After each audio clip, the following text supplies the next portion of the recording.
Oke. Nah, dengan contoh judul seperti ini, maka masalah penelitiannya itu masalah penelitian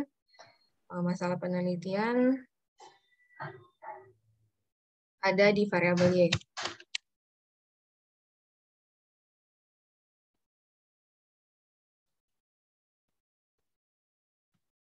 Rendahnya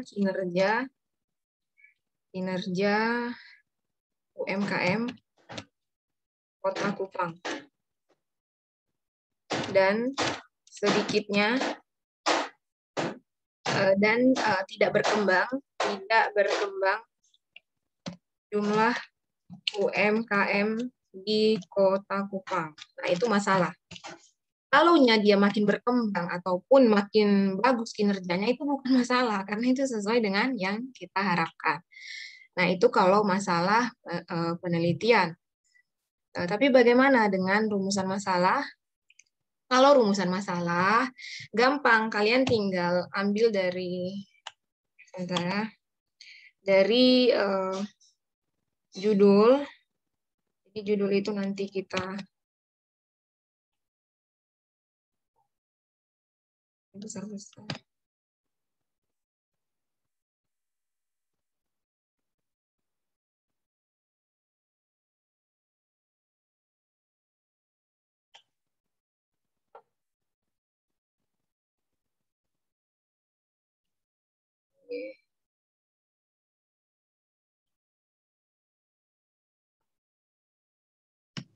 Nah, perumusan masalahnya bagaimana?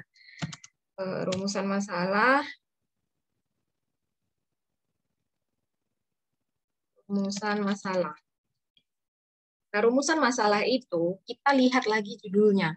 Nah, judul kita di sini kan pengaruh literasi keuangan terhadap kinerja UMKM Kota Kupang tahun 2015 sampai 2020. Nah, jadi di sini kita buat, karena dia mengenai pengaruh, maka kita rumusan masalahnya itu hanya satu. Hanya satu rumusan masalahnya. Apakah ada pengaruh? Karena kan tujuan penelitian kita ini ingin melihat pengaruhnya. Jadi rumusan masalahnya itu apakah ada pengaruh literasi keuangan terhadap kinerja UMKM Kota Kupang tahun 2015 sampai 2020. Nah, itu rumusan masalahnya. Hanya satu. Kenapa hanya satu, Bu? Ya, karena di sini variabel X-nya hanya satu dan variabel Y-nya ada satu. Kecuali, kalau misalkan seperti ini ya, saya tambahkan lagi.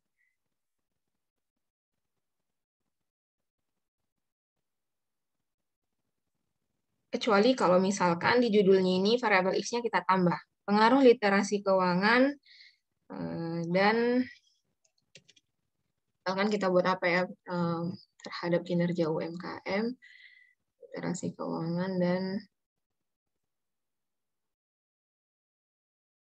ketersediaan pinjaman modal ya.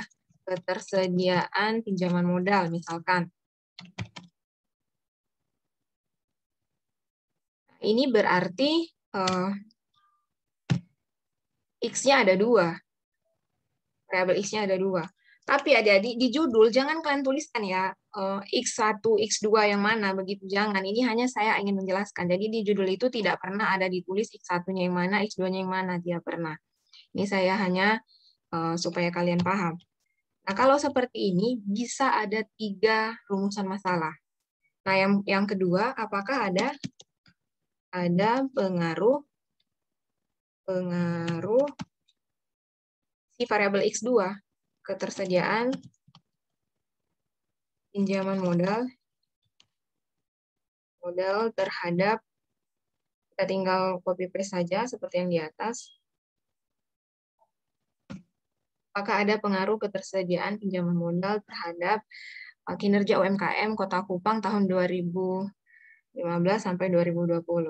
Kemudian yang ketiga, kita buat apakah ada pengaruh secara bersama-sama. Literasi keuangan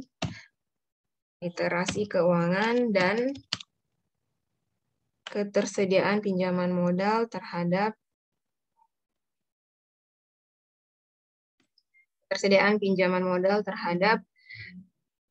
kinerja UMKM Kota Kupang tahun 2015 sampai 2020. Nah, di sini adik-adik saya sampaikan lagi ya, rumusan masalah ini akan mempengaruhi hipotesis penelitian Anda. Nah, jadi rumusan masalah dia harus sinkron dengan tujuan penelitian, kemudian sinkron dengan hipotesis. Sinkron artinya sama. Sama itu jumlahnya. Misalkan rumusan masalah Anda 3, maka tujuan penelitian Anda juga 3, hipotesis Anda 3. Jangan sampai rumusan masalah 3, tujuan penelitian 3, hipotesis 1. Ada mahasiswa yang buat kayak gitu. Jadi dia harus sinkron. Rumusan masalah itu 3, ya tujuan penelitian 3, hipotesisnya 3. Nah, rumusan masalah ini akan mempengaruhi jenis hipotesis Anda. Kenapa saya sampaikan begitu? Nah, kita ini mempelajari satu, tapi nanti berkesinambung dengan yang lain. Nah, ini kalau X Anda ada 2, nah ini dia dikatakan uji simultan. Yang nomor 3 ini uji simultan. Kalau yang di atas ini, dia uji parsial. Nomor 1 dan 2 ini dia uji parsial. Ini akan mempengaruhi statistika Anda dan pengujian hipotesis Anda nantinya. Bentar ya, ini saya rapikan dulu supaya dia tidak lari dari...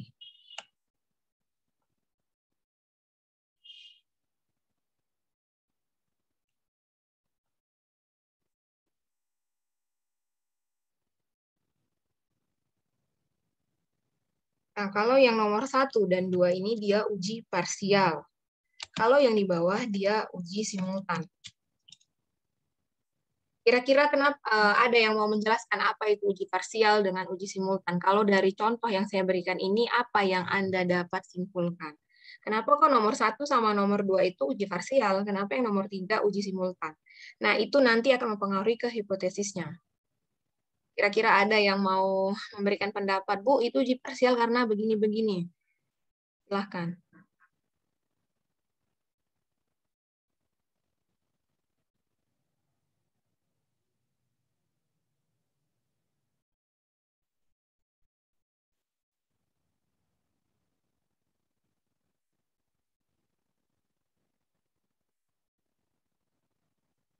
Kalau dari contoh yang saya berikan ini, apa yang Anda bisa simpulkan? Oh, ternyata uji parsial dia seperti ini. Kalau uji simultan dia begini. Ibu, saya mau... Oke, silahkan. Ibu saya. Ya, silahkan sebutkan namanya ya. Ya, terima kasih atas waktu dan kesempatannya. Saya Maria Yusufa Sintia Kasa, Ibu. Ya, silahkan Maria. Menurut saya ini uji parsial 1 dan 2 itu uji parsial itu karena mereka masing-masing ini variabelnya terpisah, ibunya x sendiri, y sendiri, sedangkan yang uji simultan itu gabungan dari variabel x dengan y. Oke, baik, benar ya jawabannya sih. Ya, Maria, siapa tadi dia penanya? Maria Sintia ya, Maria Sintia. Nah, jadi kalau uji parsial itu dia uji sendiri-sendiri. Masing-masing variabel itu sendiri-sendiri terhadap y. Jadi dia X1 terhadap Y, X2 terhadap Y. Nah, itu uji parsial. Tapi yang nomor 3, dia kan X1 dan X2 secara gabungan atau bersama-sama mempengaruhi variabel Y. Jadi nanti kalian jangan bingung kalau penguji tanya, mana uji parsial kamu? Nah, uji parsial Anda itu berarti sih pengaruh literasi keuangan terhadap kinerja UMKM Kota Kupang dengan pengaruh ketersediaan pinjaman modal terhadap kinerja UMKM Kota Kupang. Parsialnya yang mana? Parsialnya ya literasi keuangan dan ketersediaan pinjaman modal bersama-sama terhadap kinerja UMKM Kota Kupang. Nah, ini anak-anak kadang bingung, yang mana uji simultan, yang mana uji parsial. Parsial itu kan berasal dari kata Inggris ya, part. Part itu kan bagian itu kan bukan keseluruhan begitu. Jadi dia hanya sendiri-sendiri. Simultan ini dia secara bersama-sama. Nah, biasanya uji simultan itu kita temukan pada variabel penelitian yang lebih dari 1. Kalau variabel 2, ada 2 variabel, nah maka akan ada variabel simultan. Kalau ada 3 variabel, akan ada 1 variabel simultan. Akan ada 1 uji simultan, begitu maksudnya. Kalau misalkan 3 variabel, kita tambah lagi literasi keuangan, ketersediaan pinjaman modal, kemudian misalkan apa lagi ya? Misalkan selera masyarakat, begitu. Selera masyarakat. Nah, itu nanti di rumusan masalah kita tambah 1. Apakah ada pengaruh selera masyarakat terhadap kinerja UMKM Kota Kupang, begitu. Tapi sih simultannya tetap kita tambah juga 1. Apakah ada pengaruh secara bersama-sama literasi keuangan, ketersediaan pinjaman modal, dan selera masyarakat terhadap ini, begitu. Jadi, variabel penelitian yang Anda pilih itu akan mempengaruhi semuanya, begitu, mempengaruhi rumusan masalah, mempengaruhi hipotesis, mempengaruhi uji statistika Anda, begitu. Tapi seperti yang saya sampaikan ya, bukan kita yang menentukan variabel X dan Y, tetapi kita terlebih dahulu mencari masalah dulu. Nah, ketika kita punya suatu masalah, kalau variabel X bisa kita tentukan, variabel Y itu tidak bisa kita tentukan, karena variabel Y itu dia masalah yang memang benar terjadi. Jadi harus benar-benar permasalahan yang terjadi, jangan sampai itu kita yang buat-buat, kita belum observasi, kita belum datang ke tempat penelitian, tetapi kita sudah buat judul, begitu. Itu tidak boleh. Jadi judul itu harus berasal dari masalah dulu. Kita tahu dulu masalahnya, variabel Y, misalkan kan, saya sudah tahu masalah di sekolah. Misalkan kemampuan berpikir kritis siswa rendah, atau keaktifan siswa rendah. Nah, sudah tahu nih variabel Y-nya. Kemudian, apa ya saya buat variabel X-nya? Apa ya saya buat variabel X-nya? Mau 1 atau 2 ya? Nah, itu kalian bisa cari di kemarin saya sudah jelaskan ya, di Google Scholar, atau misalkan di buku-buku, atau penelitian-penelitian orang yang sebelumnya, atau bisa juga googling-googling. Kalian cari saja, kira-kira apa-apa saja sih yang mempengaruhi keaktifan siswa, begitu. Nah, jadi itu yang kalian pilih nanti poin-poinnya, yang memang benar di sekolah itu terjadi hal seperti itu, begitu, itulah yang mempengaruhi begitu. Nah, itu jadikan variabel X1, X2. Atau kalau mau hanya 1 variabel X-nya juga tidak apa-apa, karena memang kalau masih sarjana atau S1 diperbolehkan hanya ada 1 variabel X dengan 1 variabel Y. Tapi kalau sudah S2, tidak boleh lagi judul proposal atau tesisnya seperti ini, begitu, karena kan kalau sudah S2 itu dia lebih tinggi lagi tingkatan penelitiannya. Nah, oke, sampai di sini ini kan saya menjelaskan perumusan masalah ya, materi yang sebelumnya harusnya. Ada yang mau ditanyakan bagaimana penentuan-penentuannya, silahkan ditanyakan sebelum kita sambung ke selanjutnya.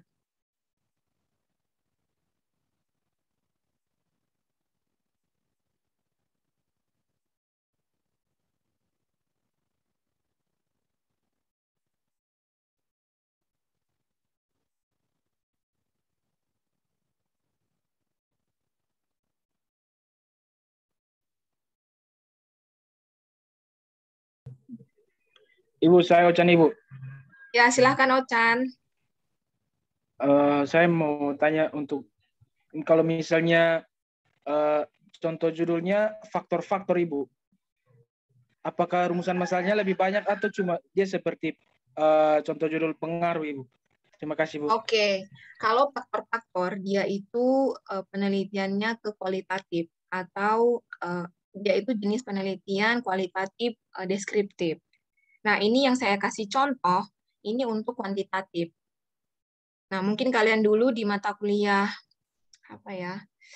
mata kuliah metodologi penelitian, atau mungkin di mata kuliah di metodologi penelitian pasti sudah dijelaskan ya jenis-jenis penelitian. Tidak mungkin saya jelaskan lagi, nanti kita nggak nyampe ke penulisan skripsi, begitu. Jadi kalau penelitian kualitatif itu kan penelitiannya lebih ke deskriptif, begitu. Nah, itu kalau misalkan kayak Ocan bilang faktor-faktor yang mempengaruhi keberhasilan belajar di masa pandemi COVID-19. Nah, kalau seperti itu, dia tidak punya hipotesis. Nah, di sini saya jelaskan juga ya, kalau penelitian kualitatif tidak memiliki hipotesis. Tetapi kita nanti yang menciptakan hipotesis. Di akhir penelitian Anda akan ditanya, hipotesis apa yang Anda mau sampaikan. Karena kan kalau kualitatif itu kita menarik kesimpulan. Beda dengan penelitian kuantitatif. Kalau kuantitatif, kita sudah tawarkan dulu hipotesis. Nah, begitu. Kalau kuantitatif, dia menggunakan statistika, menggunakan analisis-analisis statistik, dan yang seperti yang tadi saya sampaikan, ada hipotesisnya. Kalau seperti yang Ocan sampaikan, itu tidak ada ini ya hipotesisnya, dan bagaimana rumusan masalahnya, ya berarti rumusan masalah Ocan itu ya hanya satu. Tadi Ocan judulnya apa? Faktor-faktor yang mempengaruhi apa? Bisa sih kita buat jadi 3, nanti kita pecah begitu. Spesifik dulu judulnya Ocan biar Ibu bisa kasih contoh. Kayak contoh faktor-faktor yang mempengaruhi keberhasilan belajar mata pelajaran ekonomi. Contoh, Ibu. Oke, sebentar ya. Sebentar ya. Ini saya tarik dulu. Faktor-faktor yang mempengaruhi keberhasilan. Belajar mata. Ya. Oh ya, satu lagi ya saya sampaikan, biasanya penguji itu menolak kalau judulnya kayak gitu. Pembimbing itu menolak kalau judulnya seperti itu. Kenapa? Tidak ada tantangannya kalau penelitian Anda tentang itu. Anda ini kan menyusun skripsi, dia harus ini ya, ada tingkat kesulitannya lah. Kalau hanya faktor-faktor itu kan Anda nanti jatuhnya hanya kajian literasi begitu. Tapi tergantung ya, mana tahu ada pembimbing yang lain yang meng-ACC. Tapi saya lihat di prodi kita jarang sekali ada yang memakai judul seperti itu ya. Tapi kalau misalkan Anda mau melakukan itu sebagai judul penelitian yang hanya sekedar dipublikasikan, itu bisa. Tapi kalau untuk skripsi itu kan dia mata kuliah, dan itu semua komponen ilmu pengetahuan yang sudah Anda peroleh selama 4 tahun belajar di kampus, itu harus diaplikasikan begitu. Kalau hanya faktor-faktor, misalkan faktor-faktor, nah ini kan kita hanya istilahnya baca buku, kita identifikasi atau kita lihat penelitian terdahulu, kemudian kita kaitkan di SMA berapa begitu. Kalau saya jujur saya tolak kalau mahasiswa ini judulnya faktor-faktor yang mempengaruhi keberhasilan belajar, tapi nggak apa-apa, mana tahu ada yang lain setuju. Faktor-faktor yang mempengaruhi keberhasilan belajar siswa di SMA Negeri 1 Kota Kupang selama masa pandemi COVID-19. Misalkan begini ya. COVID-19, misalkan begini judulnya.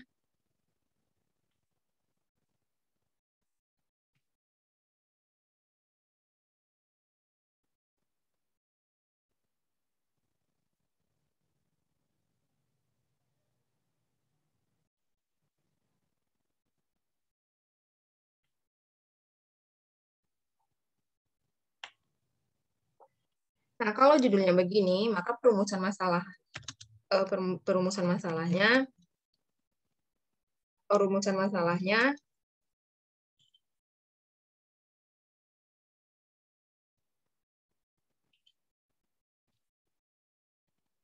satu, faktor apa saja yang nah, jadi dia kayak lebih ke bertanya begitu. Kalau yang tadi pun bertanya, tetapi pertanyaannya itu hanya bisa dijawab dengan statistika, karena kan pengaruh. Nah, kalau judul kita itu tentang pengaruh, dimulai dengan kata pengaruh, kemudian hubungan, kemudian perbedaan, kemudian perbandingan, nah itu dia kuantitatif. Pasti dengan statistika nantinya gitu, faktor-faktor apa saja yang mempengaruhi. Nah, ini tinggal kita tulis saja faktor-faktor apa saja yang mempengaruhi keberhasilan belajar siswa di SMA Negeri. Ini contohnya ya, rumusan masalahnya. Faktor-faktor apa saja. Oke, ini bisa kita pecah jadi 2. Bisa kita pecah jadi 2. Faktor internal apa saja. Karena kan pasti ada 2. Internal apa saja, keberhasilan seseorang itu dipengaruhi oleh 2 faktor. Faktor dalam dirinya sendiri dengan faktor dari luar. Faktor internal apa saja yang mempengaruhi kemudian faktor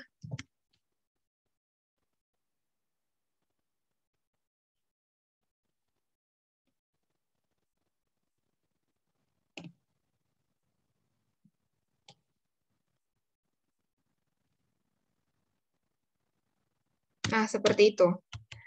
Nanti di minggu keberapa kan saya ada menjelaskan ya tata cara penulisan skripsi. Nanti saya akan berikan beberapa contoh perbedaan penelitian kuantitatif dengan kualitatif.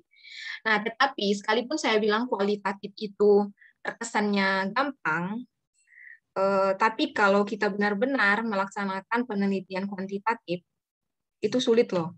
Karena saya dulu punya teman, kalau S1 kan tidak terlalu ditekankan ya. Kalau saya dulu waktu S2, teman saya itu ada yang penelitiannya kualitatif, dia telat lulus, jadinya dia nggak tepat waktu lulus karena kalau kita di Bandung itu, di UPI, itu tuh harus benar-benar real penelitiannya. Jadi bukan hanya sekedar kita datang ke sekolah, kemudian kita wawancara, selesai gitu.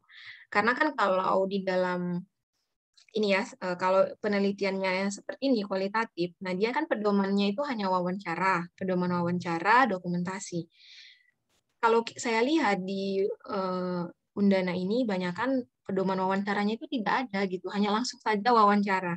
Nah, kalau kita dulu di S2 itu yang lama itu di pedoman wawancara. Jadi dalam menyusun item-item butir-butir pertanyaan wawancaranya itu harus benar-benar memang mewakili apa yang ingin ditanyakan, kemudian apa yang ingin diukur, kemudian yang ditanyakan itu tidak sembarangan. Jadi respondennya tidak sembarangan. Jadi yang menerima pertanyaan kita itu atau wawancara kita itu tidak sembarangan, dia harus orang ahli. Orang yang ahli, misalkan seperti ini di SMA Negeri 1 Kota Kupang. Nah, misalkan kepala sekolahnya, gurunya, kemudian siswanya, kemudian cari orang yang ahli di bidang pendidikan di Kota Kupang. Nah, itu kita harus wawancara. Jadi keribetannya di situ. Kalau kualitatif yang sebenarnya. Tapi kalau yang saya lihat, saya juga ada ini membimbing mahasiswa, dia punya proposal tentang apa ya? Dia tentang pasar kalau nggak salah, analisis pedagang apa begitu. Nah, jadi dia tentang analisis terhadap pasar yang baru begitu. Karena itu dia hanya wawancara saja langsung dikasih wawancaranya. Jadi saya tanya, mana pedoman wawancara kamu? Dia bingung. Padahal pedoman wawancara itulah yang harus dimiliki seorang peneliti yang penelitiannya kualitatif. Wajib dimiliki dan tidak boleh sembarangan susun item pertanyaan wawancaranya. Jadi bukan hanya sekedar, Pak, apa yang Bapak rasakan, bla bla bla. Tidak, bukan seperti itu. Jadi dalam menyusunnya itu kita harus benar-benar dianalisis dulu. Kemudian kita itu bukan hanya mendengar apa yang dijawab si responden.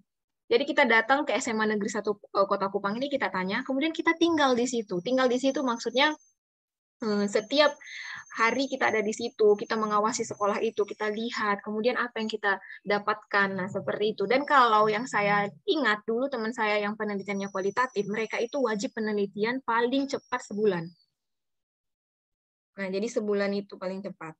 Kalau dia kuantitatif, tidak sampai sebulan lah, hanya seminggu, 2 minggu bisa, karena kan kita permainannya di data, begitu mengolah data.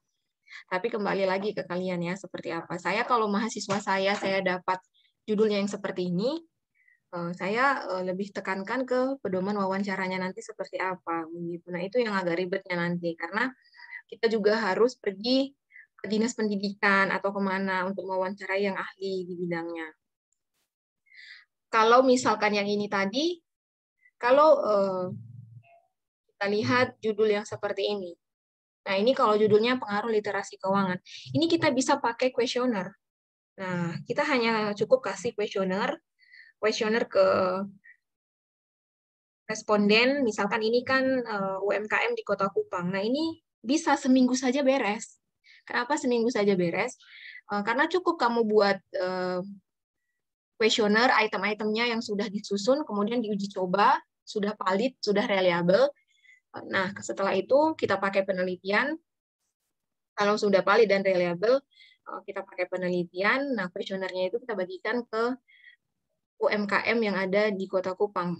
Misalkan UMKM-nya itu banyak ya, kalau di Kota Kupang ini kalau tidak salah ada berapa puluhan gitu atau ratusan. Nah, itu nanti kamu bagikan ke sampelnya. Kan nanti misalkan kalau lebih dari 100, kita harus tarik sampel lagi. Wah, ini ribet, nanti panjang banget yang harus diceritakan. Jadi dia harus tarik sampel, berapa yang dikasih kuesioner. Nah, kita bagikan ke orang tersebut, begitu.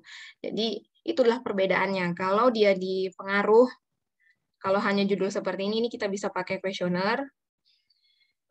Kalau saya dulu, waktu masih S2, kan judul saya itu pengaruh metode pembelajaran problem-based learning di moderasi self-efikasi terhadap kemampuan berpikir kritis siswa. Nah, kalau itu, saya ada 2 alat yang harus saya berikan, kuesioner dengan tes.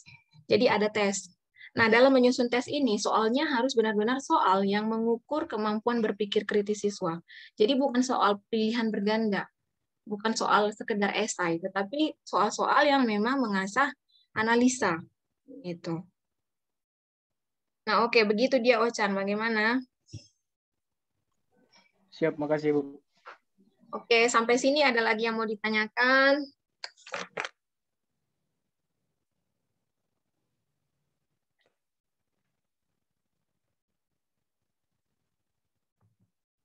Tidak ada ya? Oke, kalau tidak ada kita lanjutkan. Nah, kita lanjutkan ke judul kita ini tadi, variabel dan indikator penelitian. Pertama, pasti kita harus tahu dulu apa itu variabel.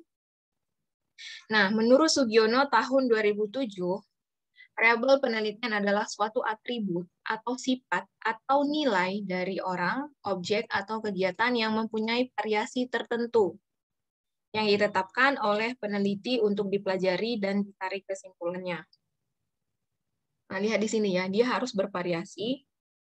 Kemudian itu merupakan atribut. Atribut itu maksudnya seperti apa yang melekat dalam diri manusia, begitu. Di sini ada contohnya ya, contoh variabel. Tinggi, berat badan, sikap, motivasi, minat, kepemimpinan, disiplin kerja. Nah, ini atribut dari orang. Kalau misalkan kita ingin meneliti tentang hasil belajar. Nah, itu kan kita pasti meneliti manusia ya, yang kita teliti itu manusia ataupun objeknya itu manusia. Nah, atribut-atribut yang ada dalam manusia itu apa saja? Kan tidak mungkin pengaruh tinggi badan terhadap hasil belajar. Tinggi badan tidak mempengaruhi begitu. Jadi kita kumpulkan dulu apa-apa saja atribut manusia itu begitu. Nah, bisa motivasi ya, motivasi, minat, kemudian disiplin belajar misal, dan yang lain-lain. Nah, ini pengertiannya variabel penelitian itu apa. Kemudian ini ciri-ciri variabel penelitian. Nah, ini penting ya, dan perlu sebentar ya.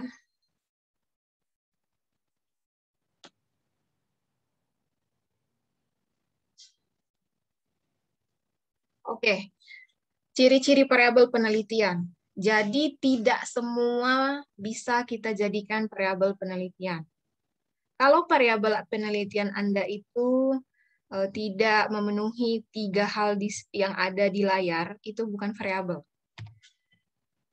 Jadi kalau tidak terpenuhi yang poin 1 atau poin 2 atau poin 3, nah itu bukan variabel. Jadi saya dulu punya mahasiswa yang saya bimbing, dia asal-asal buat variabel. Jadi dia buat misalkan pengaruh ini terhadap ini. Ini variabel apa? Saya tanya loh. Variabel X, Bu. Ini bisa diukur apa ya? Nah, jadi variabel itu harus bisa diukur. Yang pertama itu dia memiliki nilai bervariasi. Contohnya, ini kita lihat ya, suatu kelas yang terdiri dari 30 siswa, peneliti ingin meneliti motivasi. Motivasi dapat kita jadikan variabel penelitian apabila motivasi belajar siswa bervariasi nilainya. Apabila nilai motivasi siswa semua sama, maka motivasi tidak dapat kita jadikan variabel penelitian.